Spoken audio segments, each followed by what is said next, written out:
안녕하세요. 저는 제2의 인생을 살고 있는 52의 여자입니다. 제 나이 지천명이 넘어가다 보니 삶에 대해서 많이 돌아보게 되고 생각하게 되네요. 저는 20대 중반의 나이에 결혼을 했었고 평생을 남편과 자식 뒷바라지를 하며 살아왔습니다. 제 이름보다는 누군가의 아내, 누군가의 엄마로 불리며 살아왔었죠. 그게 제 삶의 이유처럼 느껴지기도 했기에 더 잘하고 싶고 열심히 하고 싶기도 했어요. 하지만 2년 전 삶의 큰 허무함과 동시에 깨달음을 얻기도 했습니다. 어떤 일로 인해 허무함과 또 깨달음을 얻게 되었는지 그 사연에 대해 얘기해 보려고 합니다. 20대 때 저는 한 유통회사에서 사무직 일을 했었던 직장인이었어요. 제가 남자친구가 없다고 하니까 이모가 한 남자를 소개시켜 주었습니다. 그 남자는 제빵사라고 했는데 성실하고 남자답고 또 성격도 무던하다고 하더라고요. 이모는 우스갯소리로 제가 빵을 너무 좋아하는 빵순이니까 제빵사랑 결혼하면 되겠다고 하시기도 했죠. 첫 만남을 호텔 커피숍에서 가졌었는데 그 남자는 몹시 긴장해서 진땀을 계속 흘리더군요. 그 모습이 오히려 귀엽게 느껴졌습니다. 덩치도 크고 곰처럼 생긴 사람인데 긴장하고 쑥스러워하면서 땀을 흘리고 있었으니까요. 그 남자는 저보고 빵을 좋아하느냐고 물었습니다. 저는 좋아한다고 밥보다도 빵이 더 좋다고 그랬었죠. 그랬더니 그 남자가 그럼 우리는 천생연분이래요. 자기가 다른 건 몰라도 빵은 평생 실컷 먹을 수 있게 해주겠다고 하면서요. 그 말이 너무 웃기면서도 재밌기도 하고 귀엽기도 해서 크게 웃었던 기억이 나요. 처음 만났을 때만 해도 그 남자는 순박하고 열정적인 사람이었습니다. 시골에서 도시로 올라와 제빵 기술을 배우고 언젠가는 자기 가게를 차리겠다는 꿈과 포부가 있는 사람이었죠. 저는 그 사람과 사랑에 빠졌고 3년간 연애를 했었습니다. 저는 결혼을 전제로 돈을 열심히 모았었고 또 저희 부모님이 저 결혼한다고 돈도 보태주셨어요. 그런데 그 남자는 그 무렵 자기 가게를 열고 싶어 했습니다. 번듯한 신혼집에 돈을 쓰기보다는 자기 가게를 여는데 미천으로 사용하고 싶어 했었죠. 그 남자가 그동안 번 돈은 시골에 있는 부모님과 동생들 학비로 주로 많이 썼기 때문에 모은 돈이 많지 않았거든요. 그래서 사실 저희가 결혼하는 데 있어서 제 돈이 전적으로 필요한 상황이었는데 그마저도 신혼집보다는 자기 가게를 여는 데 투자하고 싶다는 거였죠. 당연히 부모님이 아시면 탐탁치 않아 하실 것 같았습니다. 딸 시집 보내시면서 좀 번듯한 집에서 살라고 돈 보태주시는 건데 잘 될지 안 될지도 모르는 사위 빵집을 여는 데다 투자를 해야 되는 거니까요. 하지만 저는 그 남자를 믿었습니다. 그래서 저는 그 돈을 남편 가게 여는 데 보태기로 했습니다. 대신 저희 신혼집은 방과 작은 주방 하나가 전부인 오래되고 낡은 다세대 주택으로 구하게 되었죠. 저희 부모님께 이 사실을 말씀드렸더니 너네 일이니 알아서 하라고 하셨어요. 하지만 막상 저희 집에 오셔서는 집안 행색이 너무 옹색하다며 엄마가 많이 속상해 하셨습니다. 그 집은 다세대 주택에서도 제일 끝집이고 외져서 너무 춥고 바퀴벌레도 많이 나왔어요. 습하기도 해서 곰팡이도 잘 쓸었고 집도 많이 낡았었죠. 좀 좋은 데서 시작하라고 돈까지 보태줬는데 이게 뭐냐고 그러시더라고요. 하지만 저는 이 서방 믿어달라고 실력 좋고 성실한 사람이니 빵집으로 잘 성공할 거라고 그러면 좋은 집으로 이사 가겠다고 그랬습니다. 남편은 제 돈과 저희 친정에서 준 돈을 미천으로 본인의 빵가게를 열었어요. 남의 빵집 전전하며 일을 배운 지 12년 차쯤에 자기 가게를 연 것이었습니다. 본인 실력에 대한 자신감도 있었고 또 여러 빵집들에서 일을 하며 노하우도 나름 있다고 자부를 했었죠. 저도 남편의 빵이 참 맛있었고 또 새로운 재료를 사용한 레시피와 빵을 만드는 데 노력을 했기 때문에 남편의 가게가 잘 될 거라 생각했습니다. 그런데 생각과 달리 남편의 가게는 잘 되지 않았어요. 위치가 별로였는지 아니면 주력할 만한 빵이 별로 없어서 그랬는지 손님이 많지 않았고 정말 근근히 운영이 될 정도였습니다. 어느 날 저에게 남편이 그러더군요. 미안하다고. 당신이 힘들게 일해서 번 돈이랑 처가댁에서 결혼자금 쓰라고 한 돈까지 모아서 가게 차린 건데 운영비 빼고 나면 차라리 남의 가게에서 월급 받고 일하는 게 훨씬 나을 지경이라고요. 운영비는 운영비대로 나가는데 돈은 안 벌리고 마음고생도 심하고 몸고생도 심하고 무엇보다 저한테 너무 미안하다는 겁니다. 저는 그렇게 말을 하는 남편이 너무 안쓰러웠어요. 재료 준비 때문에 잠도 많이 못 자고 늘 노력을 많이 하는 사람인데 속으로는 스트레스가 얼마나 심했을까 싶기도 했죠. 저는 그런 남편을 꼭 안아주었습니다. 그리고 당신 지금 너무 잘하고 있다고. 당신처럼 최선을 다해 열심히 하는 사람에게는 꼭 좋은 보답이 올 거라고. 그리고 내 돈과 우리 친정 돈으로 가게 차린 건 내가 판단하고 결정한 거니까 미안해할 필요 없다고 했습니다. 그러면서 제가 그랬죠. 우리는 결혼을 했고 한 배에 올라탄 거다.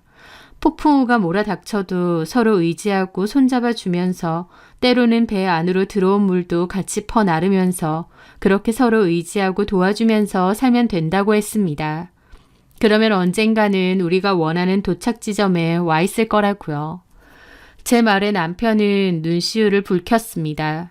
그리고 저 같은 사람을 아내로 둔 것이 자신의 가장 큰 복이라고 말을 했죠. 남편과 저는 뜨거운 눈물을 흘리며 서로를 꼭 안아주었습니다. 비록 장사는 잘 안 되고 형편은 어려웠지만 지금 돌이켜보면 그때가 가장 행복하고 가슴이 충만했던 때였습니다.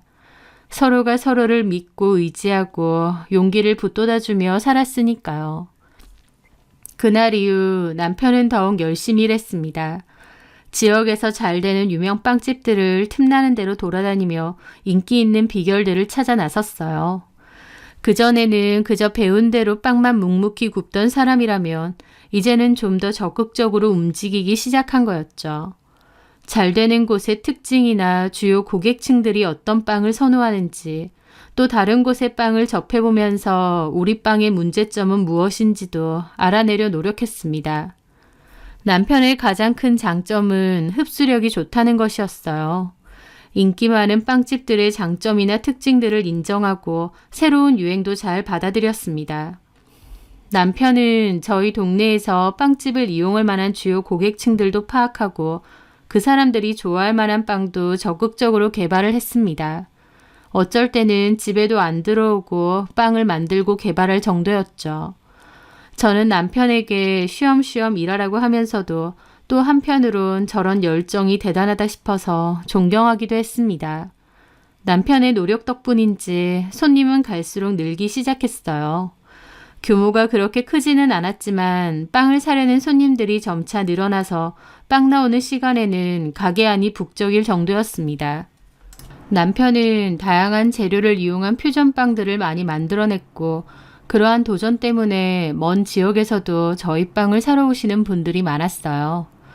남편의 빵집이 장사가 잘 되어갔고 그맘때 제가 첫째 아이도 임신하게 되었습니다. 모든 것이 다 잘 풀리고 있었기에 참 행복했던 때가 아니었나 싶어요. 저는 첫째 아이를 출산하고 연년생으로 둘째 아이도 임신을 하게 되었습니다. 그리고 저는 그맘때 다니던 직장도 그만두었습니다. 그전 남편의 빵집이 잘 안 될 때는 제 수입에 의존해야 됐기 때문에 그만둘 수가 없었는데요.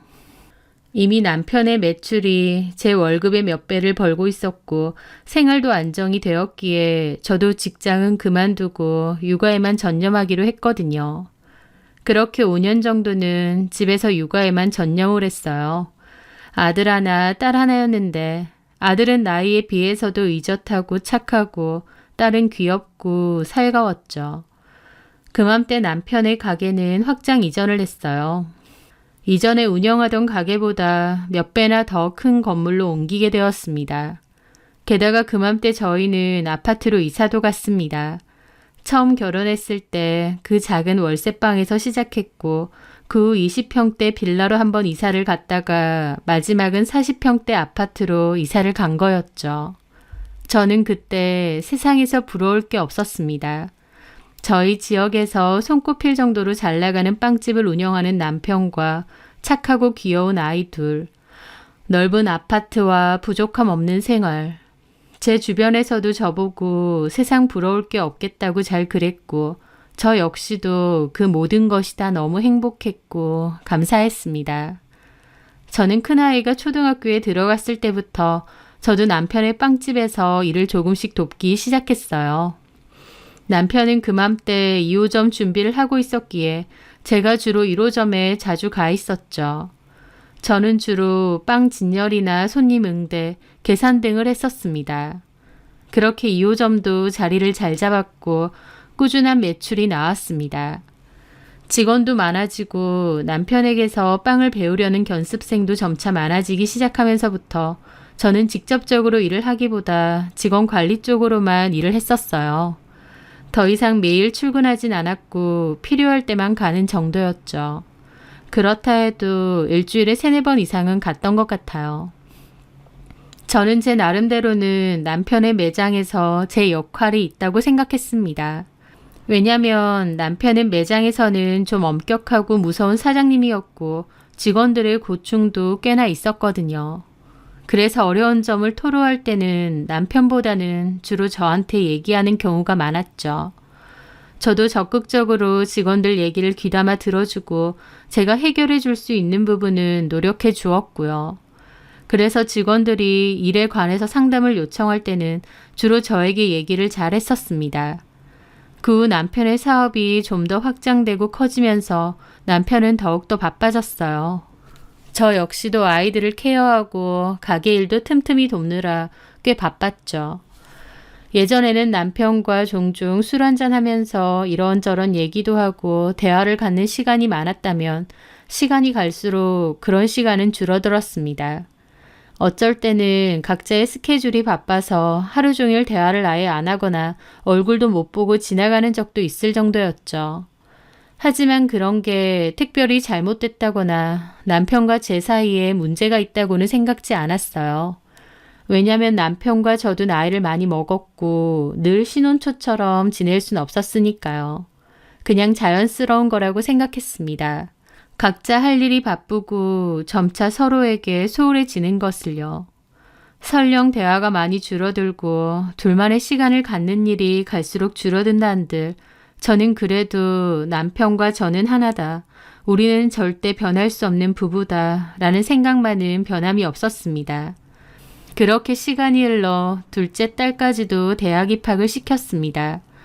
아이 둘 다 원하는 대학에 보낸 거니 제 할 일이 많이 끝났다는 생각이 들더라고요. 남편의 빵집들도 여전히 유지가 잘 되고 있었고 다른 지역에 3번째 빵집도 열려고 계획하고 있었습니다. 저는 남편에게 이제 자식들도 다 대학 보냈고 우리도 여유를 좀 즐기고 살자고 그랬어요. 여행도 다니고 같이 운동도 배우자고요. 여태까진 삶에 치여서 살았다면 이제는 좀 삶을 즐기며 함께 시간을 보내고 싶다고 했죠. 그런데 남편은 사무점 준비로 한창 바쁜데 그럴 시간이 어디 있느냐고 하더라고요.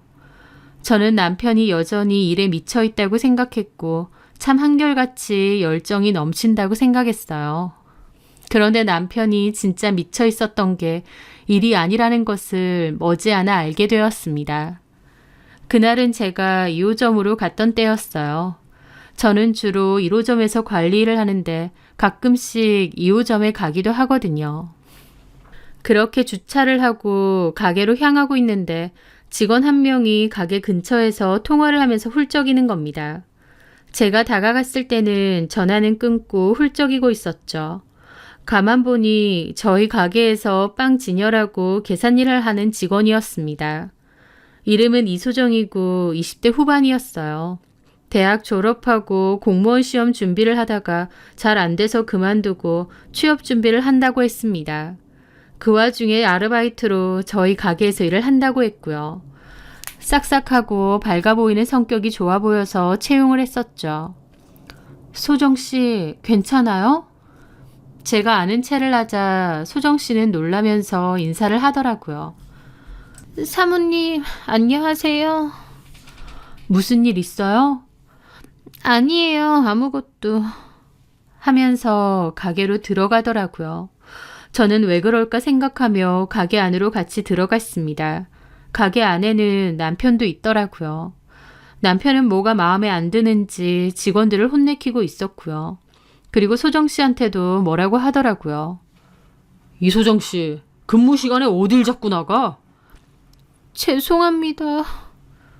한마디 했다고 눈물바람에.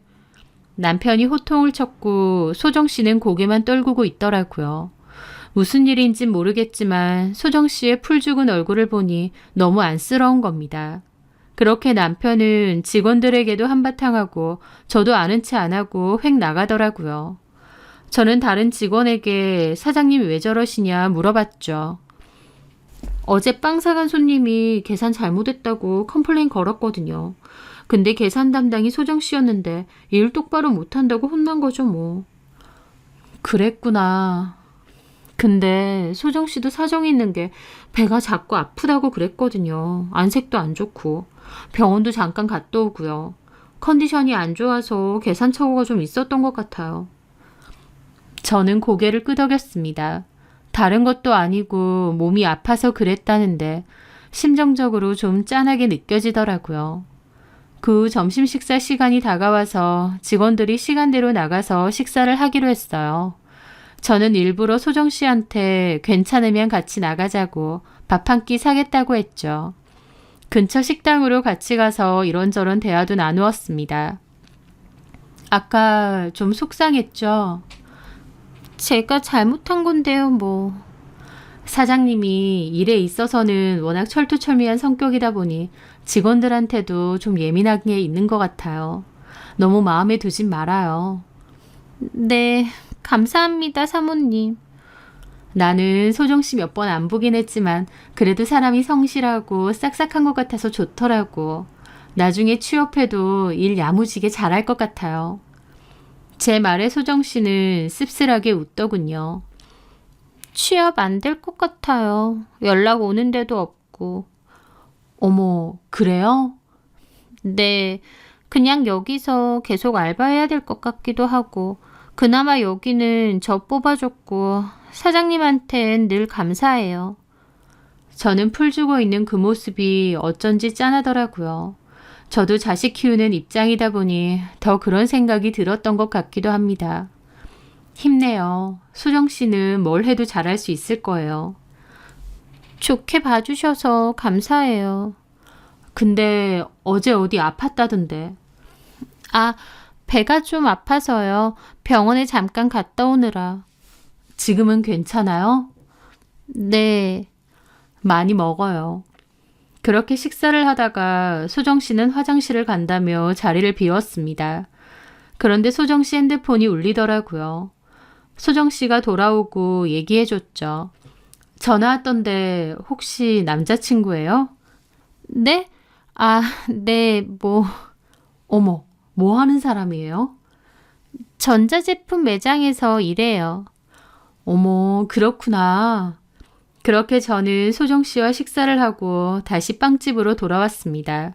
소정 씨는 저보고 일부러 신경 쓰고 위로해 주셔서 감사하다고 하더라고요.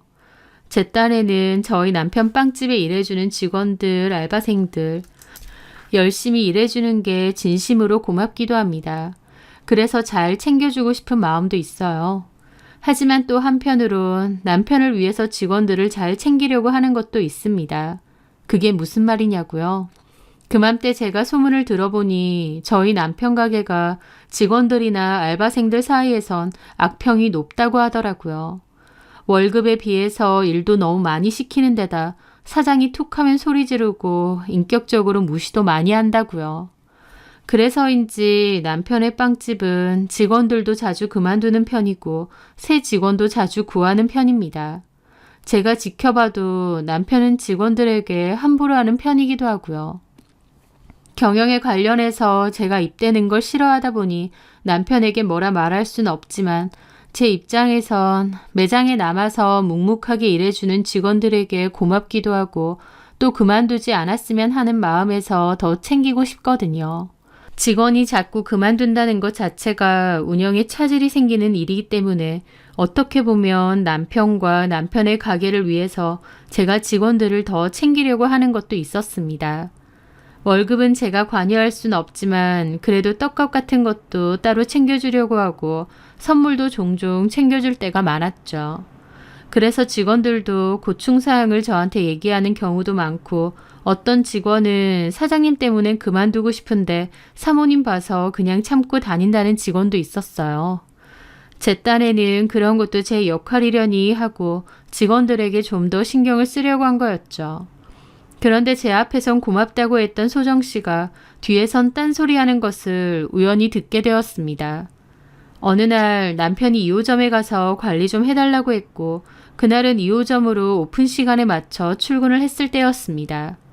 저는 탈의실 쪽에 있는 화장실이 있어서 가는데 우연찮게 탈의실에서 직원들이 나누는 대화 내용을 듣게 되었어요. 어제 박 기사님도 일 때려칠 뻔했잖아. 사장님이 빵을 이따위로 만드냐고 너나 먹으라고 얼굴에 빵 집어 던져서. 정말요? 하여튼 사장님 하는 거 보면 진짜 괴팍하고 정 떨어질 때가 한두 번이 아니라니까? 왜 그러실까? 평소에는 좋은 분이신데. 뭐가 좋아. 나는 여기서 일하면서 사장님 좋다고 느낀 적 한 번도 없어. 일도 엄청 부려먹고. 뭐 사모님이야 워낙 좋지. 직원들 신경 많이 쓰려고 하고 월급이나 복지 좀 개선해주라고 사장님한테도 자주 얘기해주시고. 물론 사장님이 사모님 얘기는 안 듣는 것 같지만 그래도 난 사모님은 좋아. 인간적으로도. 그래요? 저는 별로. 왜? 저번에 사모님하고 식사도 하지 않았어? 소정씨 울었다고 사모님이 달래주려고 그런 것 같은데. 네, 했어요. 뜬금없이 밥 먹자고 하는 거예요. 근데 저는 그게 더 어이없던데요. 왜? 사모님 한 번씩 직원들 밥 사주셔, 돌아가면서. 그날은 사장님한테 혼났다고 사주신 거잖아요. 솔직히 자기가 밥 사주는 게 뭐 그렇게 대단한 위로라고. 그냥 안 먹고 말지. 에이, 소정씨. 사모님 진심을 그렇게 생각하면 안 되지. 사모님 딴에는 걱정돼서. 진심은 무슨 진심이요? 저 그때 어이없었는데. 왜? 자기가 뭐라도 됐냐. 밥 사줄 테니까 기분 풀어라. 그거잖아요. 사모님하고 밥 먹는 게 뭐 대단한 일인가요? 자기가 뭔데? 소정씨, 그 말은 좀 심했다. 그리고 저 사장님한테 혼난 거 별 생각 없었어요. 제가 잘못한 거 혼내신 건데요, 뭐. 사장님이 괜히 그러실 분도 아니고요. 오히려 사모님이 나서서 그러는 게 뭐 동정하는 것 같기도 하고 더 기분 나쁘던데요. 그래? 그렇게 생각하면 뭐 어쩔 수 없고. 저 먼저 나가겠습니다. 저는 대화 내용을 듣다가 놀라서 화장실로 몸을 숨겼습니다. 소정 씨가 저렇게 생각을 했구나. 저도 좀 놀라고 한편으론 민망하더라고요. 제 딴에는 혹시 사장님한테 혼나고 상처받았을까봐 신경 쓰여서 그렇게 한 건데 뒤에서 저런 식으로 말할 줄은 몰랐거든요. 그날 소정 씨랑 이런저런 대화도 많이 하고 분위기도 괜찮았던 것 같은데 사실은 나랑 식사 자리가 불편하고 싫었나 보다 생각이 드니 내가 오버한 것 같고 기분이 별로 좋지는 않았죠. 머쓱하기도 하고요. 내 호의가 다른 사람에겐 불편한 일이 될 수도 있겠구나 싶기도 했습니다. 그런데 얼마 뒤 소정 씨는 갑자기 빵집을 그만두었습니다. 저도 몰랐다가 다른 직원 통해서 듣게 되었어요. 무슨 이유로 그만두는지는 얘기 안 했고 그냥 그만두겠다고 사장님에게 말했답니다. 결국 그만뒀구나 생각하며 저도 그냥 잊어버리게 되었죠. 그런데 왜 갑자기 일을 그만두었는지 그 진짜 이유에 대해서 알게 되었습니다. 하루는 집에서 정리를 하고 있었는데요. 오랜만에 대청소라 집안 곳곳을 정리하고 있었죠. 남편 서재방도 치우고 있었어요. 그런데 남편의 서랍에서 우연찮게 그것들을 발견하게 되었던 겁니다. 바로 이혼 서류였습니다. 남편 부분은 다 작성이 되어 있었고 제 부분은 비어져 있더라고요. 그걸 보는데 머리가 멍해지더라고요. 남편이 저 몰래 이혼 서류를 쓰고 들고 있었다니요. 너무 충격이 컸습니다. 남편은 저 몰래 저랑의 이혼을 준비하고 있었던 거니까요. 저랑 남편의 사이가 좀 소원해지긴 했지만 심각한 건 아니었습니다. 신혼 때처럼 서로 알콩달콩한 사이가 아니다 뿐이지 중견 부부 정도 되면 누구나 그렇게 지내잖아요. 딱 그 정도였습니다. 특별하게 싸우거나 부딪히거나 문제가 있는 것도 없었어요. 그런데 남편은 저 몰래 이혼을 준비하고 있었던 겁니다. 그 충격이란 정말 말도 못할 정도였죠. 남편이 돌아올 때까지 멍하게 그 방에서 많은 생각을 했습니다. 남편이 왜 이랬을까라는 생각을 가장 많이 했던 것 같아요. 그리고 남편이 집에 들어오는 소리에 저는 그 종이를 들고 나갔죠. 바로 이게 뭐냐고 따져 물으니 남편도 놀라더라고요. 저한테 이혼 서류를 주고 싶어서 작성은 했겠지만 제가 이런 식으로 먼저 찾을 거라고 생각 못했을 테니까요. 왜 남의 서랍을 뒤져? 뒤진 게 아니고 정리해 준 거야. 말 돌리지 말고 이게 뭐냐고. 뭐긴 뭐야. 이혼 서류지. 나랑 이혼하고 싶어? 그래서 몰래 이런 거 준비했어? 제 말에 남편은 아무런 대꾸 없이 방으로 들어갔습니다. 저는 남편에게 얘기 좀 하자고 거실로 나오라고 했죠. 그렇게 한참을 기다리니 옷을 갈아입은 남편이 옆에 와서 앉더라고요. 저는 배신감 때문에 눈물까지 날 지경이었습니다. 이혼하자는 이유가 뭐야? 여자 생겼어? 무슨 여자? 그럼 뭔데? 이유가 있을 거 아니야. 나 당신이랑 같이 산 지 24년이야. 24년 동안 부부로 살았으면 그에 맞는 예의는 지켜줘야지. 입 꾹 다물고 가만히 있으면 그만이야? 최소한 왜 이혼하고 싶은지 그 이유에 대해서 내가 알아들을 수 있게 설명을 해줘야 될 거 아니야. 남편은 여전히 묵묵부답이더라고요. 얘기 안 할 거야? 이혼 서류까지 썼으면 나한테 어쨌든 이혼하자고 말하려고 한 거 아니냐고. 여자 생긴 거지? 맞지? 남편은 그 말에 긍정도 부정도 하지 않았습니다. 뭐라고 해야 될까 변명을 떠올리는지 눈알을 굴리는데 그 모습이 너무 파렴치하고 소름 끼치더라고요. 여자야? 어떤 여자야? 진짜 얘기 안 해? 내 식대로 알아봐? 뭘 알아봐? 어쩔 건데? 말 안 하면 내가 알아서 알아볼 거야. 그리고 내가 알아보게 되면 나도 그냥은 안 넘어가. 내 목숨 걸고 당신 망하게 할 거야. 아, 왜 이렇게 오바야? 알았어. 얘기할게. 그래, 어차피 얘기하려고 했는데. 얘기해봐. 여자 있는 거 맞고 그 여자를 많이 좋아해. 이렇게 가슴 떨려본 것도 오랜만이고. 남편 입에서 다른 여자 때문에 가슴이 떨린다는 말을 듣는데 억장이 무너지더라고요. 어떤 여자길래? 저번에 동창회 간다더니 거기서 만난 여자지? 아니야. 아니긴 뭐가 아니야. 그때 뭐 오랜만에 동창 한 명 나왔다더니 그 여자야? 내가 알아봐? 아, 아니라니까. 그럼 누군데? 소정이라고. 뭐? 이소정. 우리 매장에서 일했던. 저는 남편의 말에 귀를 의심했습니다. 얼마 전에 그만두었다는 그 여자가 남편의 내연녀라는 거예요. 제가 믿을 수 없었던 건 둘의 나이 차이만 해도 20살 이상이 난다는 거였습니다. 한마디로 딸버린 여자였어요. 뭐? 이소정? 그래. 지금 딸버린 여자랑 바람이 났다는 거야? 무슨 딸버리야. 걔 몇 살이야? 그때 27인가 8인가 그러지 않았어? 당신 미쳤어? 당신 딸이 20이야. 딸뻘이잖아. 아, 그게 뭔 상관인데. 서로 마음 통하고 좋아한다는데. 저는 남편의 말에 뒷목 잡고 쓰러질 뻔했습니다. 바람 폈다고 했을 때 당연히 남편 또래의 여자라고 생각했어요. 그래서 얼마 전에 갔었다던 동창회를 의심한 거죠. 그런데 나이 차이가 그렇게 나는 딸뻘이나 다름없는 여자를 좋다고 이혼까지 해달라는 겁니다.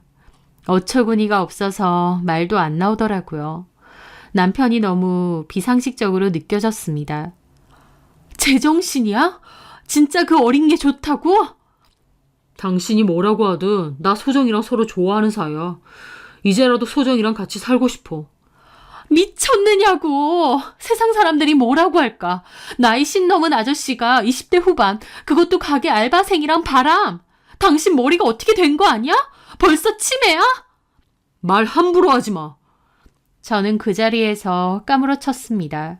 남편이 바람을 피우고 이혼을 준비했다는 것도 충격인데 그 상대가 더 충격이었죠. 정말 1시간 넘게 머리가 새카매져서 멍하게 있었던 것 같아요. 그리고 다시 입을 열었죠. 그래서 걔랑 살고 싶으니까 이혼해달라고? 그래, 내가 이 집은 당신 줄 생각이야.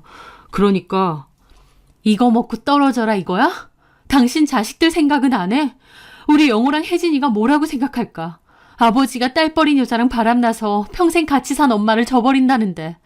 이거 소문나면 자식들 앞길까지 망치는 거야. 그걸 몰라?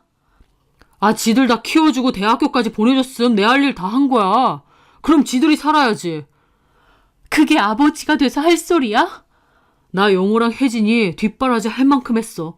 걔네가 내 덕분에 그 좋은 대학 다 입학한 거 아니야. 내가 오죽 투자했어? 당신도 마찬가지야. 내 돈으로 호의호식하고 살았잖아. 당신 팔자에도 없는 사모님 소리 들어가면서 이 넓은 집에서 떵떵거리면서 살았잖아. 여태까지 모자람 없이 내 덕에 잘 살았으면 고마운 줄 알아야지. 당신이나 애들이나. 내가 언제까지 생해야 돼. 나도 남자고 내 인생이 있어. 이제라도 내가 사랑하는 여자, 가슴 떨리는 여자랑 남은 인생 같이 살고 싶어. 누가 들으면 하나부터 10까지 다 당신이 일궈낸 건 줄 알겠어. 나는 놀았어? 나는 아무것도 한 게 없는 줄 알아? 애초에 당신 가게 시작한 것부터가 내 돈이야. 우리 부모님 돈이고. 그건 까먹었어? 자리 못 잡고 빌빌거릴 때도 나 죽어라 이러면서 생활비 내고 당신 자리 잡게 기다려줬어.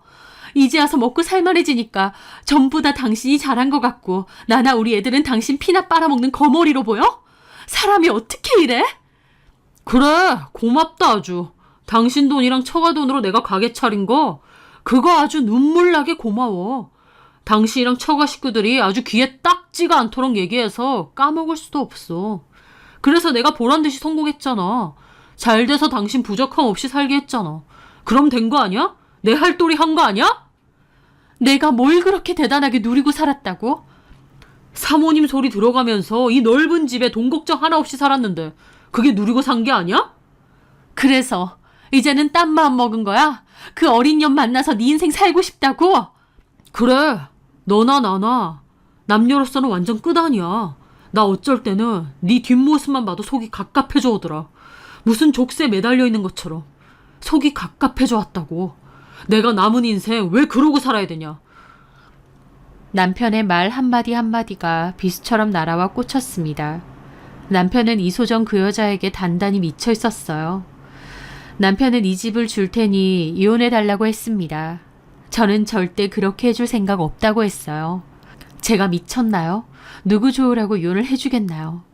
저는 남편의 뒤늦은 배신에 정말 죽고 싶을 만큼 괴롭고 힘든 나날을 보내야 했습니다. 남편은 이혼 통보 후 집에 잘 들어오지 않았어요. 이혼해달라고 설득하는 문자만 보낼 뿐이었죠. 참다 제가 집에 안 들어오고 밖으로 나돌면 이소정 찾아내서 가만 안 두겠다고 그랬죠. 그랬더니 그날은 집으로 왔습니다. 그러더니 제 얼굴 보자마자 또 이혼해달라고 하더라고요. 이혼해줘. 이렇게 질질 끄는 거 의미 없어. 이소정 찾아가서 너 죽고 나 죽자 한번 해볼까? 무슨 이혼인데? 내가 왜 해줘야 되는데? 바람, 그래, 나가서 그년 만나. 나랑 더 이상 부부로 안 살아도 돼. 근데 나도 억울해서 이혼은 못 해주지. 내가 왜? 누구 좋으라고? 그 말에 남편이 그러더라고요. 심보 진짜. 그리고 이소정 찾아가지 마. 아이고, 끔찍도 하셔라. 내가 지금 눈에 뵈는 게 있는 줄 알아? 이소정도 당신도 다 죽여버리고 나도 목매고 싶은 심정인데 참고 있는 줄 알아. 어디 지금이라도 찾아가 봐? 가서 칼부림 해볼까? 하자 남편이 그러더군요. 그만 좀 해. 진짜 질리네. 그리고 소정이 임신했단 말이야. 어딜 자꾸 찾아간단 거야? 저는 이건 또 뭔 말인가 싶어서 눈이 휘둥그레졌습니다. 뭐? 임신? 그래.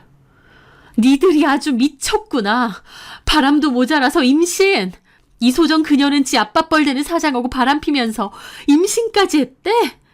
당신이랑 그년이 제정신이야? 그래서 이제 와서 갓난아이 낳아서 애아빠 노릇이라도 하고 싶어. 우리 자식들 눈에선 피눈물 나도 그 여자랑 애 낳고 그렇게 살고 싶어. 그래. 내 애 가졌다는데 어떻게 모른 척해. 영호랑 혜진이는 이미 다 컸고 성인 아냐. 이제 지들 일은 지들이 알아서 하는 거지. 대단하다 대단해. 임신이라니 부끄러워서 어디 말도 못하겠네. 그러니까 질질 끌지 말고 이혼해줘. 이 집 넘겨준다니까? 그 입 닥쳐. 너랑 나랑 산 세월이 얼만데 어디서 적선하듯이 이 집을 준다 만다 하고 있어? 설령 이혼한다 해도 재산은 반반이야. 그것도 모르니? 이 집은 당연히 내 건데 어디서 네가 준다 만다 하고 있냐고. 왜 이 집이 네 거야? 내가 힘들게 번 돈으로 샀는데. 너는 집에서 놀았잖아. 뭐가 어째? 이 집 준다고 할 때 좋게 이혼해줘. 웃기지 마. 네가 뭔데 이혼해달라 말아요? 절대 이혼 안 해주지. 나이 적지도 않은데 심보 그렇게 더럽게 쓰지 마라. 이혼 결정 나면 연락하고. 남편은 그렇게 말하더니 또다시 집을 나갔습니다. 남편의 미친 행동에 저는 스트레스가 극에 달했었죠. 그냥 확 다 터트려버리고 너 죽고 나 죽자 해볼까 싶기도 하고 그냥 더러운 꼴 그만 보고 이혼할까 싶기도 했습니다. 하지만 한편으론 남편 하는 짓이 너무 괘씸하고 배신감이 커서 이혼은 못 해주겠다라는 생각이 가장 크기도 했어요. 그렇게 하루하루 힘든 나날을 보내고 있었을 때였습니다. 저는 더 이상 매장에 나갈 이유도 없었기에 몇 달 동안 안 나갔었죠. 그런데 하루는 남편 매장에서 일하던 직원이 연락이 와서는 일을 그만두기로 했다며 가기 전에 저를 한번 보고 싶다고 하더라고요. 남편 일에는 이제 나서고 싶지도 않지만 그래도 오랫동안 일했던 직원이기에 마음이 쓰여 가게로 간다고 했습니다. 남편은 그맘때 3호점 오픈 때문에 타 지역에 주로 가 있었기에 남편은 가게에 없다는 걸 알았거든요. 그렇게 2호점을 갔습니다. 영문을 모른 채 몇 달 만에 저를 본 직원은 좀 놀라더라고요. 사모님, 요즘 다이어트 하세요? 너무 마르신 것 같아요. 얼굴이 헬쑥해지셨는데. 아, 그냥 요새 몸이 좀 안 좋아서요. 어머, 괜찮으세요? 그래서 거의 안 나오신 거군요. 제가 괜히 뵙자고 했나 봐요. 아니에요. 일 그만둔다고? 네, 남편이 직장을 옮기게 돼서요. 사장님한테도 말씀드렸어요. 근데 그만두기 전에 사모님 얼굴 한번 뵙고 싶어서. 1호점으로만 가시나 싶었는데 1호점에도 잘 안 오신다고 하더라고요. 몸이 아파서 그러신 줄 몰랐네요. 얼른 쾌차하세요. 고마워요. 경미 씨 일 그만둔다니까 아쉽네. 일 참 잘해줬는데. 거기 가서도 잘 지내고요. 네. 그렇게 직원과 얘기를 나누는데 직원이 갑자기 고개를 돌리더니 그러는 겁니다. 어머, 저 남자 또 왔네. 고개를 돌려보니 웬 남자가 들어오더라고요. 손님 아니에요? 아니요. 손님 아니고 이소정 씨 찾아온 남자요. 이소정 씨요? 저는 그 순간 깜짝 놀랐습니다. 그 내연녀 이름이 나왔으니까요. 저는 그 남자를 빤히 쳐다봤습니다. 저번에 남자친구가 있다고 했는데 그 남자가 이 남잔가 싶기도 했죠. 또 오셨네요. 이소정 씨 그만둔 지 꽤 됐다고 말씀드렸는데. 저기 그래도 집 주소나 연락처 같은 거 남아있지 않나요? 그런 걸 함부로 알려드리긴 그렇죠. 저 소정이 남자친구거든요. 부탁 좀 드릴게요. 그 남자는 역시나 이소정 남자친구였습니다. 이소정은 내 남편이랑 바람나서 애까지 가졌는데 남자친구라는 이 사람이 우리 빵집을 왜 찾아왔지 싶더군요. 저는 이 빵집 주인인데요. 이소정 씨 남자친구라고요? 아, 예. 안녕하세요. 실은 소정이가 연락이 두절된 지 한 달이 넘어서. 저는 황당한 기분으로 물었습니다. 남편이 이혼을 요구한 지도 5개월이 넘어가는데 한 달이라고 하는 겁니다. 한 달이요?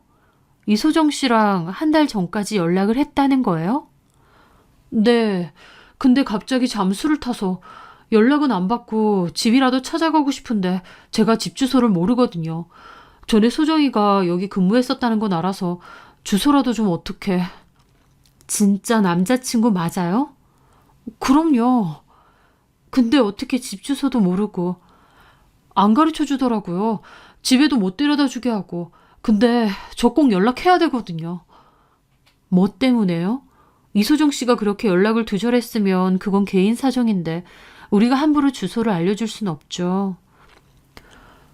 실은 소정이가 이런 말까지 해도 되는지 모르겠는데 하면서 그 얘기를 들려주더라고요.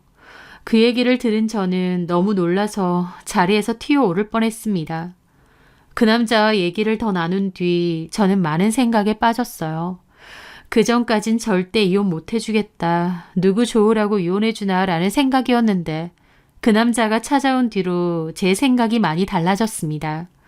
어쩌면 이혼을 해주는 것이 진짜 남편에게 복수하는 길일지도 모른다는 생각이 들었거든요. 저는 오랜 생각을 끝으로 남편에게 연락했습니다. 그리고 변호사 사무실로 불렀죠. 원하는 대로 이혼해 줄 테니 재산 관련해서 협의하자고요.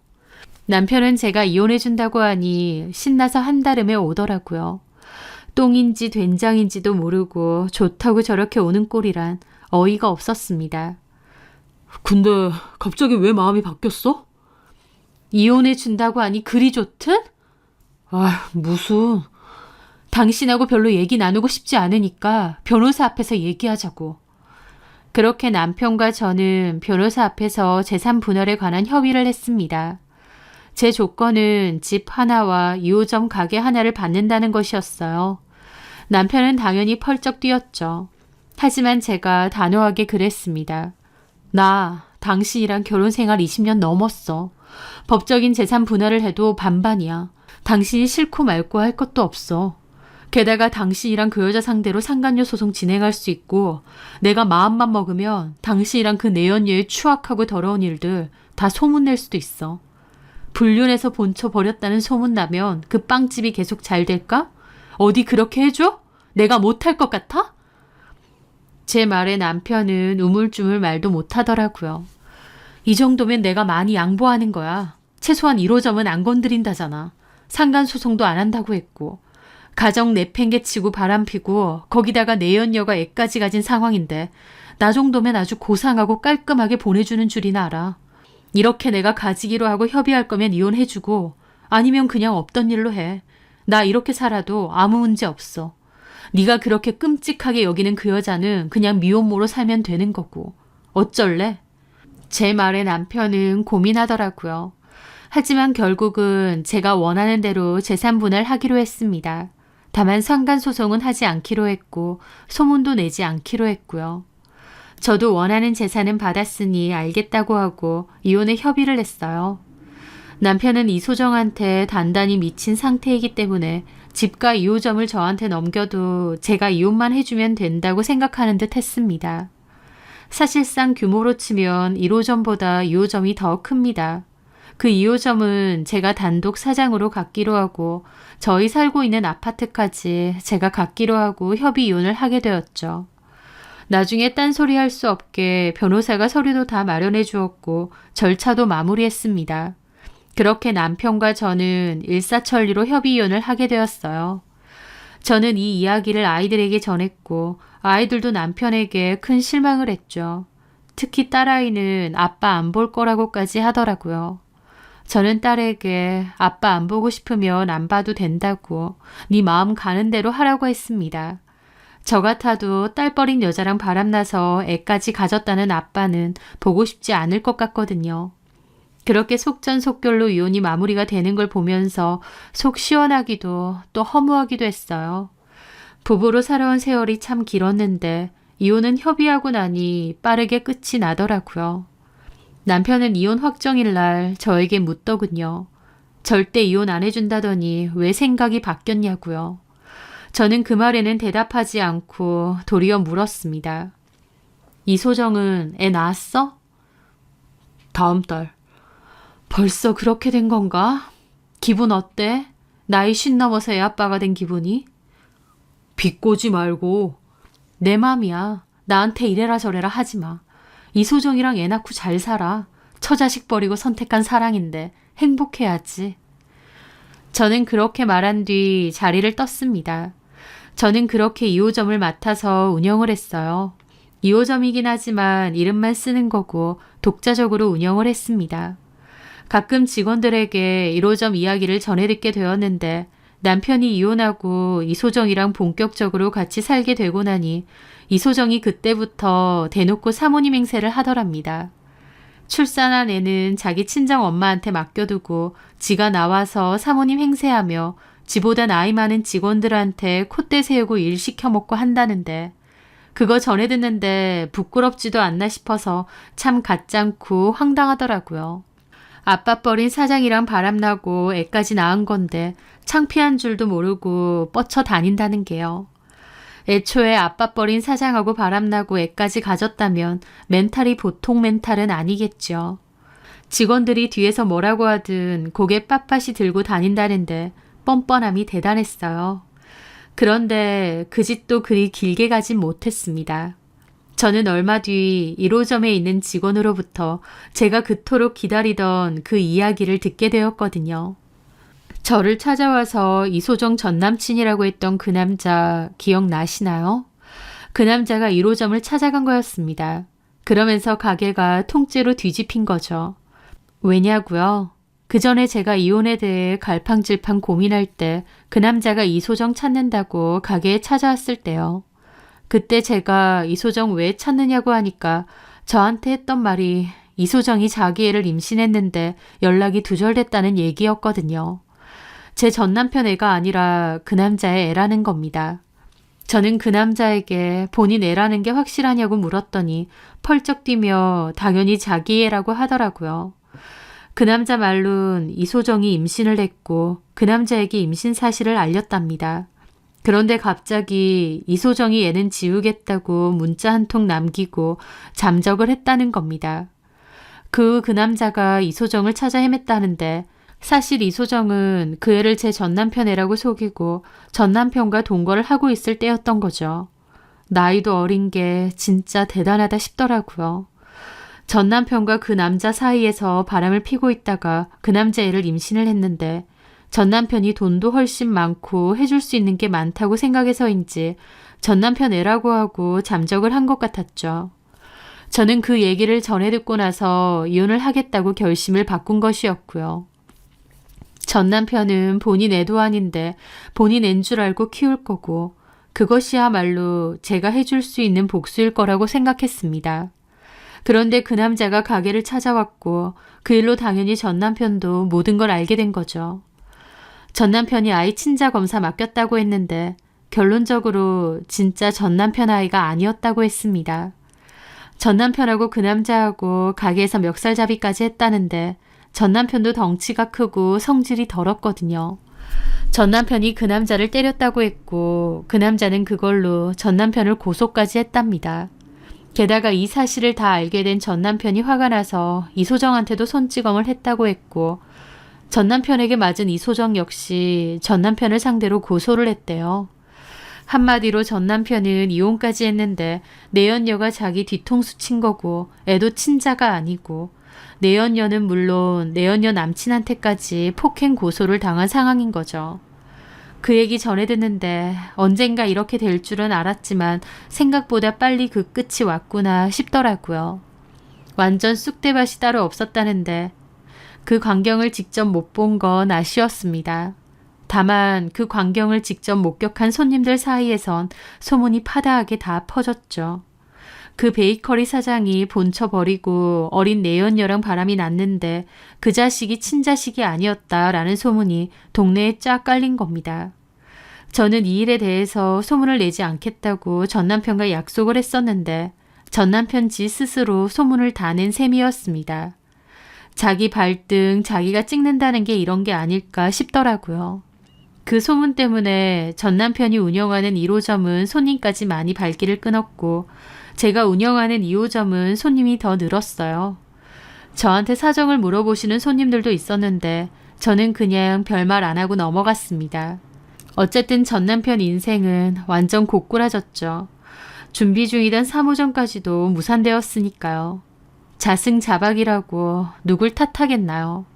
뒤늦게 저한테 전화해서 자기가 잘못했고 어리석었고 절절한 눈물의 반성을 하더군요. 자식들에게도 미안하고 어쩌고. 그래서 제가 그랬습니다. 이렇게 될 줄 몰랐어? 네 옆에서 평생을 같이 살았던 나한테 보고 있으면 속이 갑갑하다고 그랬지? 나한테 그런 상처 주는 말 쏟아내면서 이혼해달라고 매달렸던 게 너야. 내가 미친놈이었지. 맞아. 너 미친놈이야. 사람이면 네가 나한테 그러면 안 돼. 우리가 나이 먹어서 사랑이란 감정은 흐려질 수도 있어.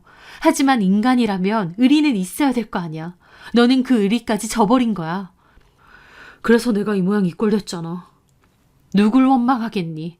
그 예전에 내가 그랬지. 우리는 한 배 올라탔다고. 근데 네가 그 배에서 내린 거잖아. 네가 자초한 거잖아. 자유롭게 살고 싶다며. 이제 자유됐네. 처자식들 다 네 곁에서 떠나고 네가 원했던 그 자유 실컷 즐기면서 살아. 나한테는 다시는 연락하지 말고. 저는 그렇게 하고 싶은 말 다 쏘아붙이고 전화 끊었습니다.